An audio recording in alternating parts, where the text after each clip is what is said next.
Hello बच्चों, स्वागत करता हूं आपका इस टेनियोस के प्लेटफॉर्म पे, जहां हम पढ़ रहे थे क्लास 10th की मैथमेटिक्स। और क्लास 10th की मैथमेटिक्स में हमने क्या पढ़ा था? हमने पिछली क्लास में सर्कल चैप्टर को समाप्त किया था और उसके बाद आज हमें नया चैप्टर स्टार्ट करना है जिसका नाम होगा area of circle, sector and segment.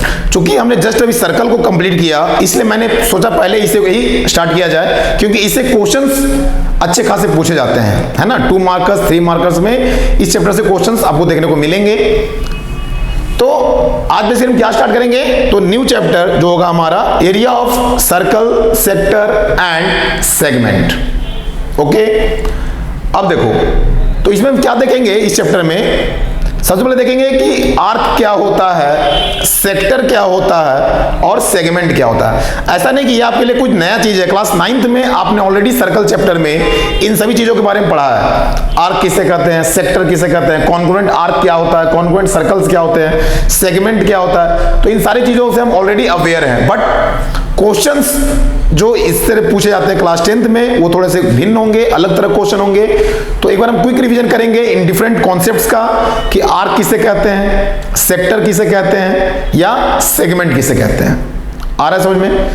तो एक करके देखते हैं, बट सेशन को स्टार्ट करने से पहले आपसे रिक्वेस्ट है हर रोज की तरह लिंक को शेयर कर दीजिए ताकि अधिक से अधिक बच्चे जुड़ सकें और वो भी इसका आनंद ले सकें। ठीक है, चलिए तो स्टार्ट करते हैं हम अपना आज का class.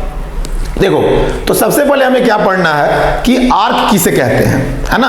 First of all we have to know that what is an arc, या आर्क का जो एंगल होता है जिसे हम सेंट्रल एंगल बोलते हैं, या वही आर्क कभी कभी सेमी सर्कल कहलाता है, वो भी क्या है, एक आर्क है। तो इन तीनों में पहले समझेंगे क्या होते हैं, है ना, उसके बाद इनसे रिलेटेड कॉन्सेप्ट्स को देखेंगे। तो देखो, सबसे पहले क्या आ गया हमारा आर्क।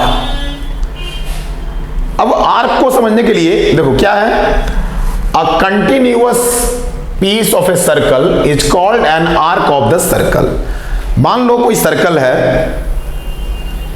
ये सर्कल हो गया, तो कंटिन्यूअस पीस, मान लो यहां ए से और यहां मार्क कर दिए डी, तो ये कंटिन्यूअस पीस जो होगा सर्कल का, ये क्या कहलाएगा, हमारा आर्क कहलाएगा। अब चाहे ये इतना छोटा हो या यहां से यहां पी और क्यू, ये भी क्या हो जाएगा, कंटिन्यूअस पीस, है ना। ये भी क्या कहलाएगा, हमारा आर्क कहलाएगा। तो या तो ये ले लो, ये ले लो, ये सारे क्या हैं, आर्क हैं। तो a continuous piece of a circle is called an arc of the circle. Okay, अब यहां से सेंटर है सर्कल का। अब इस सर्कल के सेंटर से जो एंगल का फॉर्मेशन हो रहा है, यहां पे एंगल का फॉर्मेशन, उसे हम क्या बोलते हैं, सेंट्रल एंगल। आ रहा समझ में? सपोज यहां पे ये सेंटर है, सेंटर O, और O के द्वारा जो आर्क बनाया गया, उस आर्क का एंगल जो बनेगा सेंटर पे, वो क्या कहलाता है, सेंट्रल एंगल। यानी क्या होगा इसका मतलब, an angle subtended by an arc at the center of a circle is called its central angle। उसे क्या कहेंगे हम लोग, सेंट्रल एंगल, उस आर्क का। आ रहा समझ में? मैंने क्या बोला कि यदि कोई एंगल सबटेंड किए जाते हैं किसी आर्क के द्वारा, कहां पे, सेंटर पे, है ना, सर्कल के सेंटर पे किसी आर्क के द्वारा जो एंगल सबटेंड होंगे, उसे हम क्या कहेंगे, central angle of the arc, यानी उस आर्क का सेंट्रल एंगल होगा। फिर अगला चीज आता है हमें सेमी सर्कल। अब सेमी सर्कल क्या है? देखो, मान लो इसी सर्कल में ये हो गया हमारा डायमीटर। तो डायमीटर जो ये सर्कल को क्या कर रहा है, 2 भागों में बांट रहा है। तो ये भी क्या है, एक आर्क ही है, ये भी क्या है, एक आर्क है। मान लो ये नाम दे दिए CD, तो CD is a diameter, but जो सर्कल के सरकमफ्रेंस पे जो पार्ट होगा, कंटिन्यूअस पार्ट होगा, उसे हम क्या बोलेंगे, एन आर्क, यानी कि ये सेमी सर्कल। तो क्या लिखेंगे, a diameter divided a circle into 2 equal arcs, each of these two arcs is called a semicircle। यानी एक डायमीटर जो होता है एक सर्कल को 2 इक्वल पार्ट्स में डिवाइड कर देता है और ये दोनों पार्ट जो होते हैं 2 आर्क में बांट देता है और इसी आर्क को हम क्या बोलते हैं, semi circle. Is that clear? आ रहा समझ बच्चों यहां तक कोई दिक्कत नहीं। तो हमने क्या देखा, आर्क किसे कहते हैं, सेंट्रल एंगल किसे कहते हैं और फिर सेमी सर्कल किसे कहते हैं। यहां तक कोई दिक्कत नहीं, क्लियर है? चलो अब आगे देखो। तो बेसिकली में क्या देखना है, the area and perimeter of a circle सबसे पहले, क्योंकि आर्क, सेक्टर ये सब का एरिया देखने से पहले सर्कल का बेसिक कॉन्सेप्ट देखते हैं। देखो ये क्या है सर्कल का, रेडियस। ये क्या है हमारे सर्कल का, रेडियस, है ना? ओके, तो अगर ये रेडियस है, ये क्या है हमारा, रेडियस है ये, और ये डायमीटर, ये क्या है, डायमीटर। और हमें ये पता है कि किसी भी सर्कल में डायमीटर जो होता है वो रेडियस का क्या होता है, ट्वाइस होता है, दुगना होता है। क्यों? क्योंकि ये सेंटर से गुजर रहा है। देखो अब यहां से यहां क्या हो गया, रेडियस, और यहां से यहां भी क्या हो जाएगा, रेडियस। यानी जब पूरा डायमीटर को लेंगे तो radius plus radius is equals to 2r, है ना, 2 इंटू रेडियस। तो a circle is defined by its diameter और रेडियस। यानी किसी सर्कल को जब हम डिफाइन करेंगे तो या तो उसको डायमीटर से डिफाइन करेंगे या फिर उसके रेडियस से डिफाइन करते हैं। अच्छा, पेरीमीटर क्या कहलाता है? जैसा कि पेरीमीटर हम जानते हैं, देखो अभी तक जो आप जानते हो पेरीमीटर का मतलब क्या होता है, sum of all sides of any geometrical figure is called perimeter. यानी पेरीमीटर का मतलब क्या होगा, कोई भी ज्योमेट्रिकल फिगर है, चाहे वो स्क्वायर है, रेक्टेंगल है, ट्रायंगल है, रोम्बस है, पैरेललोग्राम है, किसी भी ज्योमेट्रिकल फिगर का अगर पेरीमीटर की बात कही जाए तो पेरीमीटर का मतलब क्या होता है, sum of all the sides of that geometrical figure. लेकिन अब यहां पे समस्या ये होती है कि सर्कल में तो साइड्स ही नहीं है। क्या सर्कल में कोई साइड्स नजर आ रहे हैं आपको? नहीं, है ना? तो जब सर्कल की साइड नहीं है तो फिर इसे पेरीमीटर क्यों बोलेंगे? तो इसे पेरीमीटर हम नहीं बोलते, लेकिन इसकी बाउंड्री तो है, सर्कल की बाउंड्री तो है और उसकी कुछ ना कुछ लेंथ होगा। तो सर्कल का जो बाउंड्री होता है, सर्कल की जो बाउंड्री होती है उसके मेजरमेंट को हम क्या बोलते हैं, पेरीमीटर या सरकमफेरेंस ऑफ ए सर्कल। और मोस्टली हम लोग सरकमफेरेंस शब्द ही यूज करेंगे, है ना? मोस्टली क्या यूज करेंगे, सरकमफेरेंस ऑफ ए सर्कल। तो जहां भी सरकमफेरेंस आएगा, सरकमफेरेंस का मतलब क्या हुआ, पेरीमीटर। यहां साइड्स नहीं है बल्कि उसकी बाउंड्री की लंबाई, जो सर्कल जितने एरिया में सर्कुलर रीजन है उसके बाउंड्री को अगर मेजर कर लिया जाए, सपोज करो यहां से मेजर करना शुरू किए और यहां मान लो एक वो जो मीटर स्केल आता है और उससे हम इस तरह से मेजर कर लिए यहां से यहां तक कितनी दूरी है, तो क्या कहलाएगा उसका, पेरीमीटर या सरकमफेरेंस। कोई दिक्कत? अब देखो, तो सरकमफेरेंस क्या कहेंगे, the circumference of a circle is the distance around the outside. यानी सर्कल के आउटसाइड में जो डिस्टेंस होगा उसे क्या बोलेंगे हम लोग, सरकमफेरेंस। कोई दिक्कत? अब देखो, the area of a circle is the space inside it. ये तो हो गया सरकमफेरेंस की बात। अब एरिया की जब बात आएगी, सर्कल का एरिया, तो क्या होता है, एरिया ऑफ ए सर्कल जो होता है वो इस सर्कल के अंदर में जितने भी स्पेस होते हैं वो क्या कहलाता है, उसका एरिया। यानी इस सर्कल के अंदर में ये जो एरिया आपको दिखाई दे रहे हैं, ये सारे येलो रीजन से, येलो कलर से जो शेडेड है, ये पूरा क्या कहलाएगा, इसका एरिया। आ रहा है समझ में? और the ratio of circumference and diameter क्या कहलाते हैं, पाई। सरकमफेरेंस क्या होता है, 2 पाई r, और डायमीटर क्या होता है, 2r। देखो 2 से 2 कैंसिल, r से r कैंसिल, तो बचा क्या, पाई। तो कभी कभी क्वेश्चन में दे सकता है the ratio of circumference and diameter क्या कहलाता है, पाई। कोई दिक्कत? ओके, पाई, जहां पाई के बारे में जानते हो, पाई क्या होता है कि रेशनल नंबर होता है whose value to 15 decimal places is pi is equal 3.14159265358979।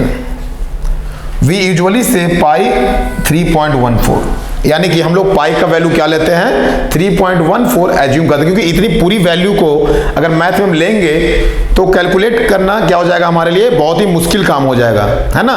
तो इसलिए हम क्या करते हैं, पाई को एक एज्यूम वैल्यू लेते हैं राउंड फिगर में 3.14 यानी 2 प्लेसेस ऑफ डेसिमल तक, आ रहा समझ में। और कभी कभी हम पाई का वैल्यू क्या लेते हैं 22/7 जो कि रेशनल नंबर होता है। यहां तक कोई दिक्कत नहीं। अच्छा अब देखो, तो सरकमफ्रेंस तो निकालना होगा सर्कल का, तो सर्कल की जब सरकमफ्रेंस निकालेंगे तो उसको इस फॉर्मूला से यूज करेंगे, C = 2πr, C = 2πr। देखो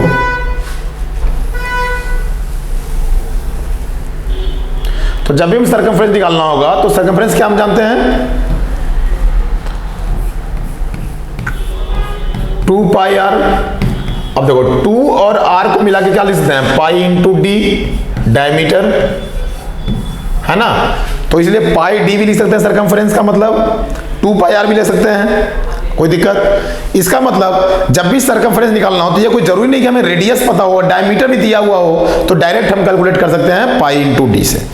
अच्छा अगर सर्कल का एरिया निकालना हो, ठीक है, देखो हालांकि ये बेसिक कॉन्सेप्ट है, ये आपको पता है, मुझे पता है ना, क्योंकि 9th में हमने ये सब पढ़ा है। लेकिन मैं चाहता हूं कि वैसे बच्चे जिनका बेस क्लियर नहीं है तो उनका भी बेस क्लियर हो जाए, क्योंकि अगर कुछ भी नया स्टार्ट करो तो बेसिक से चलोगे तो बहुत ही क्लियरली समझ में आएगा, और अगर ऊपर ऊपर ही हम लोग चलेंगे तो फिर वही हाल हो जाएगी, है ना, कि पढ़ तो लिए पूरा चैप्टर, पूरी रामायण कथा खत्म हो जाएगी, लेकिन राम जी कौन थे, कहां से आए थे, ये पता ही नहीं।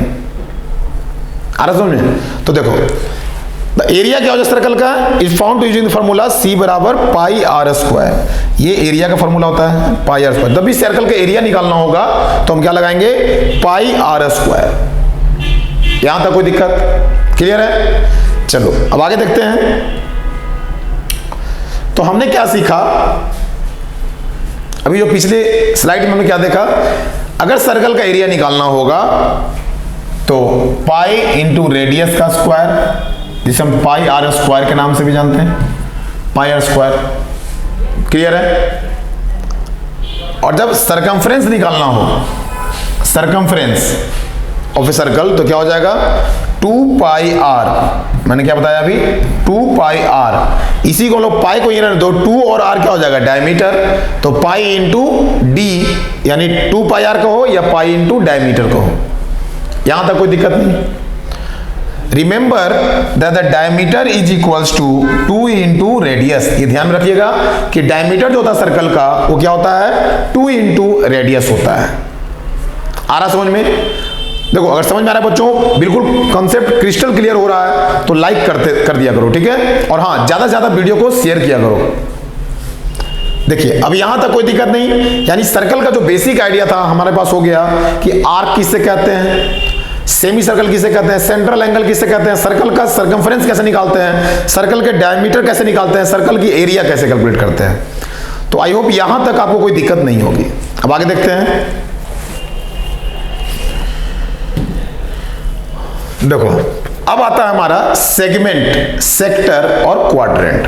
तो अब इन तीनों को देखेंगे कि सेगमेंट क्या होता है, सेक्टर क्या होता है और क्वाड्रेंट क्या होता है।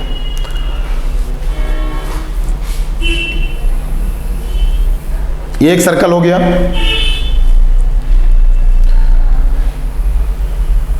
एक दो तीन, ठीक है। अब देखो मान लो इन सर्कल्स में ये सेंटर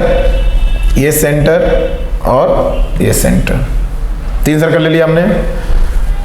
अगर यहां से एक सेक्टर लिया गया, सेक्टर भी हमने देखा था, जो आर्क होता है, तो सेंटर O से मान लो ये AB है, तो ये क्या कहलाता है हमारा एक सेक्टर कहलाता है। आ रहा समझ में। यानी OAB क्या कहलाएगा, एक सेक्टर कहलाएगा।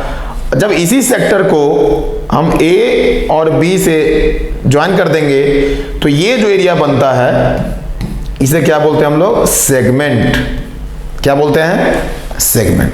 पहले समझो फिर डिफिनेशन देखेंगे। डिफिनेशन तो बुक में भी लिखी हुई है, ठीक है। हमारा क्या काम है, मकसद में समझना है ना। तो सेक्टर क्लियर हो गया, ये क्या हो गया हमारा सेगमेंट। अब देखो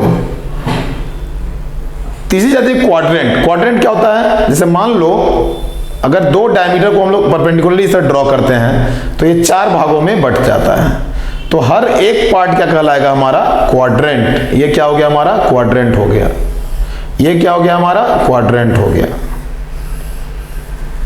ठीक है। तो क्वाड्रेंट को हम लिख सकते हैं, क्या लिखेंगे, 1/4 of a circle, 1/4 of a circle. यहां तक कोई दिक्कत आ रहा समझ में? अच्छा, जब क्वाड्रेंट की चर्चा हुई तो यहीं पे हम लोग सेमी सर्कल को भी देखेंगे। ये हो गया हमारा सेमी सर्कल, जैसा हमने अभी देखा था फर्स्ट स्लाइड में, सेमी सर्कल। ये सेंटर ओ है, यहां से ये आर और इधर भी आर, ठीक है। आ रहा मुझे समझ में? अब देखो, अब मान लो अगर इसके हटा दिया जाए तो ये क्या बन गया हमारा सेमी सर्कल। अब अगर इसे हटा दिया जाए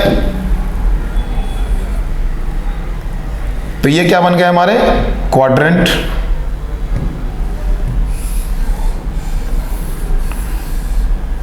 ये दोनों क्या हो गए, क्वाड्रेंट हो गए, है ना।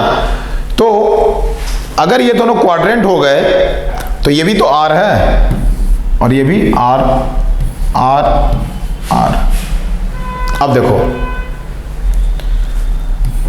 अगर सेमी सर्कल की पेरीमीटर कोई पूछे कि सेमी सर्कल का पेरीमीटर क्या होता है, पेरीमीटर ऑफ सेमी सर्कल,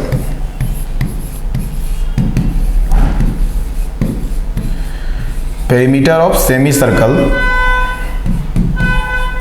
देखो सेमी सर्कल का मतलब क्या हुआ, सर्कल का हाफ।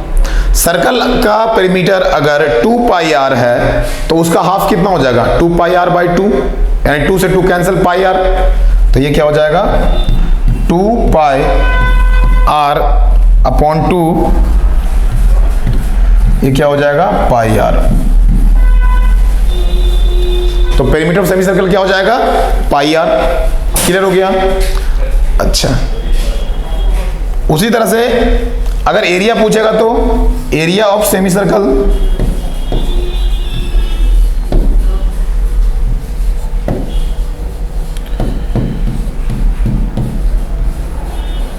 क्या हो जाएगा, देखो अब सर्कल का एरिया क्या होता है, pi r square, pi r square.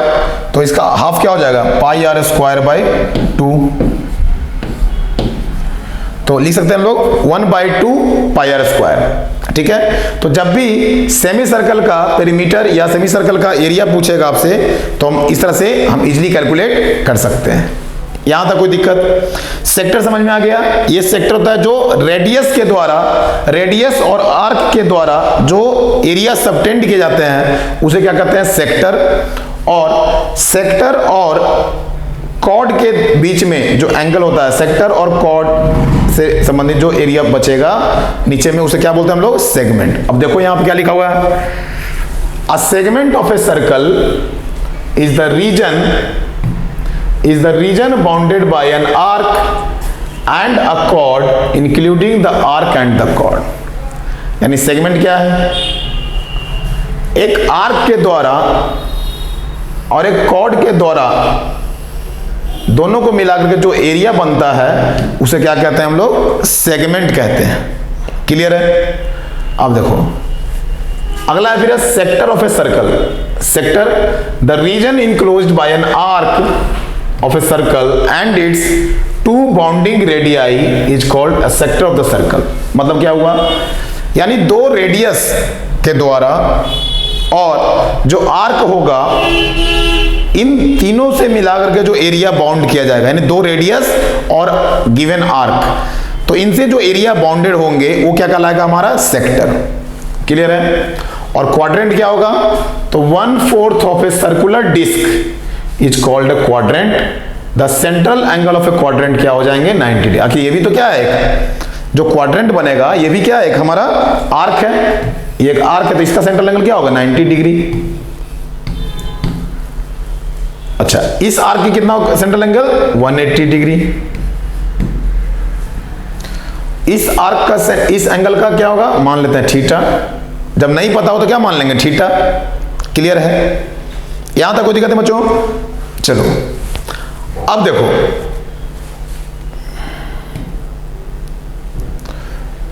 तो अब सेक्टर का एरिया निकालना होगा तो कैसे निकालेंगे, है ना।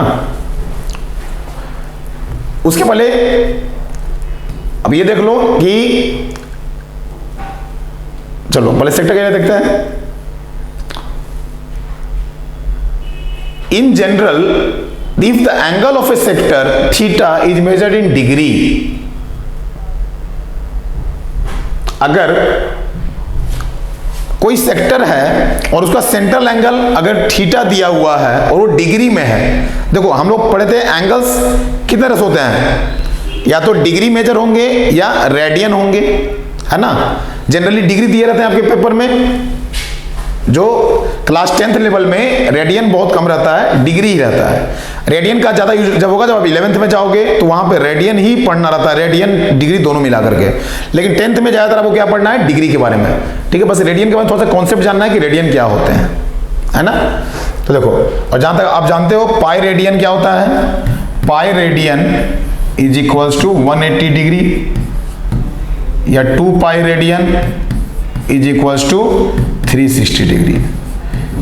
अगर रेडियन पाई रेडियन जो होता है तो वो क्या होता है 180 डिग्री के बराबर, है ना।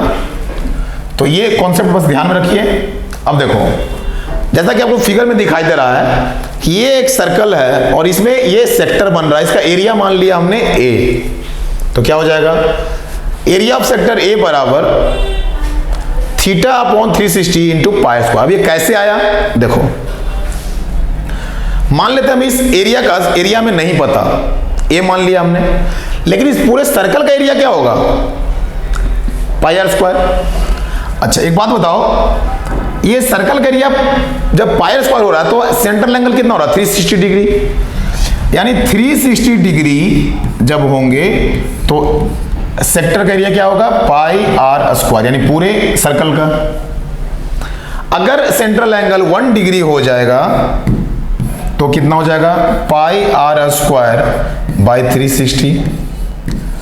और अगर ये थीटा हो जाएगा, मान लो ये सेंट्रल एंगल थीटा हो गया तो 1 डिग्री का कितना हो जाएगा, तो थीटा रहेगा, तो यानी कि pi r square by 360 into theta, ये होगा इसके एरिया ऑफ सेक्टर। कोई दिक्कत? तो एरिया ऑफ सेक्टर क्या हो गया, theta upon 360 into pi r square. Clear बच्चों, यहां तक कोई दिक्कत नहीं। तो इस तरह से हमने क्या निकाला, एरिया ऑफ सेक्टर। कब, जब थीटा दिया हुआ रहेगा हमारा डिग्री मेजर में। तो ये किस तरह से आया, समझ में आ गया, यानी ये फॉर्मूला किस तरह से आया। तो जब भी सेक्टर का एरिया निकालना होगा तो हम क्या निकालेंगे, theta upon 360 into pi r square. अब देखो, लेकिन जब थीटा रेडियन में रहेगा तब क्या करेंगे, जब थीटा हमारा रेडियन में दिया हुआ रहे, if theta is measured in radiance, जब रेडियंस में रहेगा तो क्या करेंगे, देखो जब रेडियंस में रहेगा तो एरिया ऑफ सेक्टर क्या होगा हमारा, थीटा अपॉन 2 पाई इंटू पाई। सुनो ये कैसे हो गया, तो अभी मैंने आपको बताया था कि pi radian 180 degree, 2 pi radian is equal to 360 degree.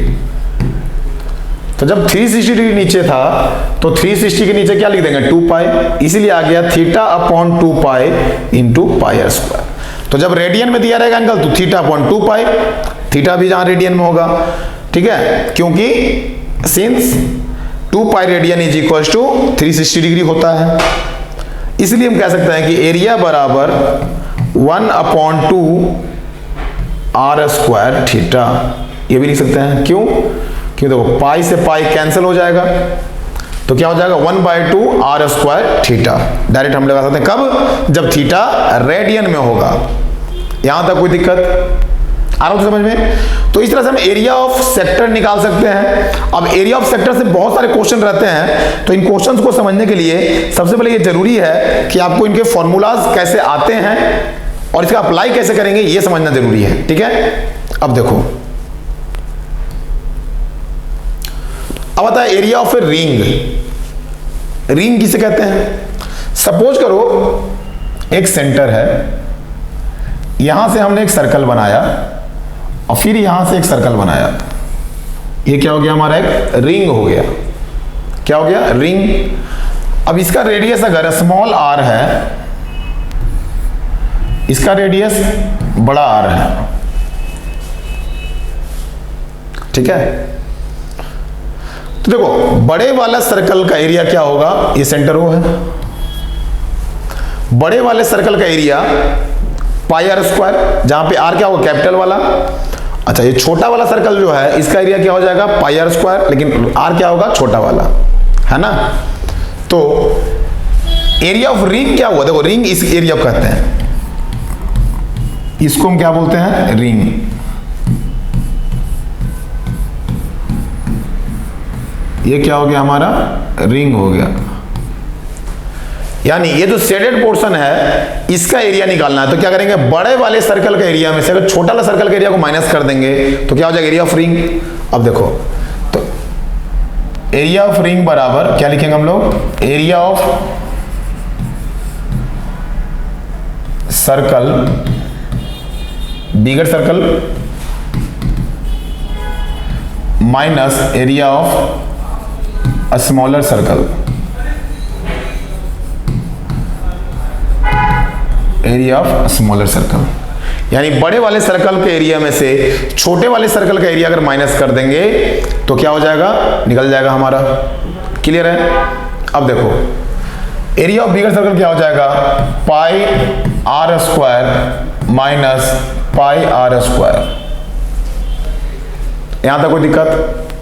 अब दोनों में अगर पाई कॉमन ले लेंगे तो क्या बचेगा? बड़ा आर का स्क्वायर माइनस छोटा आर का स्क्वायर, बड़ा आर का स्क्वायर माइनस छोटा आर का स्क्वायर। अब देखो, तो एरिया ऑफ द रिंग क्या हो जाएगा? Pi r square minus r square. कोई दिक्कत? अब देखो, तो इसमें लिख सकते हैं क्या? पाई इसमें से कॉमन ले लेंगे तो बड़ा आर का स्क्वायर माइनस छोटा आर का स्क्वायर कर देंगे तो ये क्या निकलेगा हमारा? Area of ring. Area of ring. यहां तक कोई दिक्कत आ रहा समझ में? यानी एरिया ऑफ रिंग जब भी निकालना होगा तो बड़े वाले सर्कल का एरिया में से छोटे वाले सर्कल का एरिया को अगर माइनस कर दिया जाए तो हम आसानी से इजीली कैलकुलेट कर सकते हैं। अब देखो, अब अगला टॉपिक जो है हमारा इसमें length of arc, area of sector and segment. तो एरिया ऑफ सेक्टर हमने देख लिया, अब पढ़ेंगे लेंथ ऑफ आर्क के बारे में। अब लेंथ ऑफ आर्क क्या होता है? देखो, late an arc AB make an angle theta less than 180 degree at the center of a circle of radius r। यानी कि ये सर्कल है, सपोज करो एक कोई आर्क ये बन रहा है इस तरह से O A B। तो इस आर्क AB की लंबाई निकालनी है तो कैसे निकालेंगे? अगर यहां एंगल क्या बना रहा है? थीटा, जो कि 180 डिग्री से कम है, तो कैसे निकलेगा? अब देखो, हमें सर्कल का इतने पोर्शन का लेंथ निकालना है, लेकिन हमें पता है कि सर्कल का पूरे लेंथ कितने होते हैं? मैंने पूरा सर्कमफ्रेंस कितना होता है? 2 पाई आर। 2 पाई आर कब होता है? जब एंगल, सेंट्रल एंगल 360 डिग्री होता है। तो क्या लिख सकते हैं? जब 360 डिग्री होता है तो लेंथ कितनी होती है? 2 पाई आर आर्क की। जब 1 डिग्री होगा तो 2 पाई आर अपॉन 360 डिग्री, और जब थीटा एंगल होगा तो 2 पाई आर थीटा अपॉन 360 डिग्री। अर्थ में तो इस आर्क की लंबाई क्या हो जाएगी?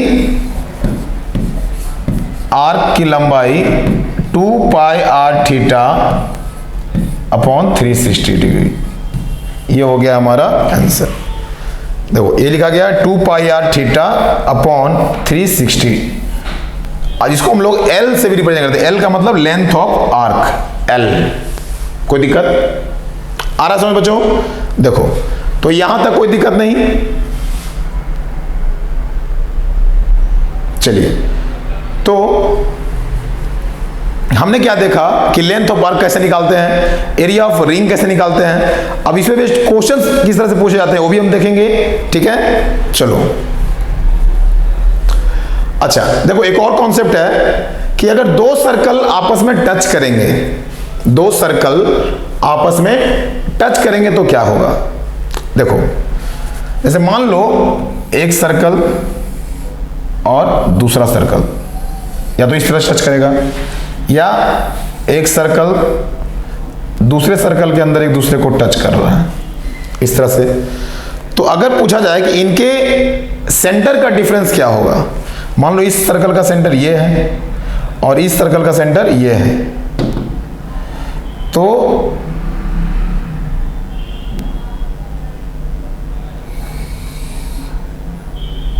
ये जो O सेंटर है और ये O डैश, तो इन दोनों का डिफरेंस अगर पूछा जाए हमसे तो क्या करेंगे,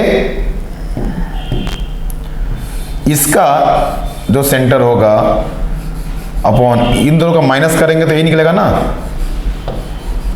अच्छा, इसका सेंटर मान लो ये दिया हुआ है और इसका सेंटर मान लो ये दिया हुआ है, तो इसमें क्या दोनों को हम जोड़ देंगे, है ना। ये O है अगर और ये O डैश है, तो देखो क्या कह रहा है, when two circles touch internally, internally मतलब अंदरूनी रूप से, जब दो सर्कल आपस में इंटरनली टच करेगा तो क्या हो जाएगा, distance between their centres, distance between their centres, difference of their radii, यानी दोनों का रेडियस को माइनस कर दो। देखो ये छोटा वाला सर्कल का रेडियस और बड़े वाले सर्कल का रेडियस, और दोनों को माइनस कर देंगे तो दोनों के सेंटर के बीच में डिस्टेंस निकल जाएगा। आ रहा बात समझ में? यानी जब भी दो सर्कल आपस में इंटरनली टच करेगा तो उन दोनों सर्कल के सेंटर के बीच का जो डिस्टेंस होगा वो कैसे निकलेगा, दोनों के रेडियस को माइनस करने पे। लेकिन जब दोनों सर्कल एक्सटर्नली टच करेगा, जब दोनों सर्कल एक्सटर्नली टच करेगा तो क्या हो जाएगा, देखो distance between their centres is equal to sum of their radii, दोनों का सम कर देंगे, यानी यहां का रेडियस और यहां का रेडियस दोनों को ऐड कर देंगे तो ये क्या निकल जाएगा, दोनों सेंटर के बीच में डिस्टेंस कितना होगा, दोनों सेंटर के बीच में डिस्टेंस कितना होगा। कोई दिक्कत आ रहा समझ में? तो इस तरह से हम क्या करेंगे, दो सर्कल्स के बीच में, दो सर्कल के सेंटर्स के बीच में जब भी हमें डिस्टेंस फाइंड आउट करना होगा तो हम इस तरह से कैलकुलेट करते हैं। कोई दिक्कत? चलिए आते हैं। देखो अब रोटेटिंग व्हील्स, मान लो एक रोटेटिंग व्हील है, व्हील का मतलब चक्का जो गाड़ी में होती है, तो distance moved by a wheel in one rotation कितने होते हैं, तो सरकमफ्रेंस ऑफ द व्हील, मतलब क्या है कि एक चक्का अगर एक बार रोटेशन कर रहा है, एक व्हील जो है एक बार ऐसे रोटेशन किया तो कितना डिस्टेंस कवर किया, तो पूरा जितना इसका सरकमफ्रेंस होगा, जितनी इसकी बाउंड्री की लेंथ होगी उतना ही कवर करेगा, है ना। तो जब एक रिवॉल्यूशन लगाता है, जब कोई व्हील या सर्कुलर ऑब्जेक्ट एक रिवॉल्यूशन करेगा तो कितना होगा, 2 पाई आर के बराबर डिस्टेंस कवर करता है। आ रहा समझ में? जब भी कोई चक्का या व्हील एक रिवॉल्व करता है, एक रिवॉल्यूशन होता है उसमें, तो वो कितना डिस्टेंस कवर करता है, 2 पाई आर के बराबर। क्लियर है? यहां तक कोई दिक्कत नहीं। अब देखो, लेकिन अगर पूछा जाए कि 1 मिनट में चक्का कितना बार रोटेशन कर रहा है या व्हील कितने बार रोटेशन कर रहा है, रोटेट कर रहा है, तो अब देखो सबसे पहले हम देखेंगे कि 1 मिनट में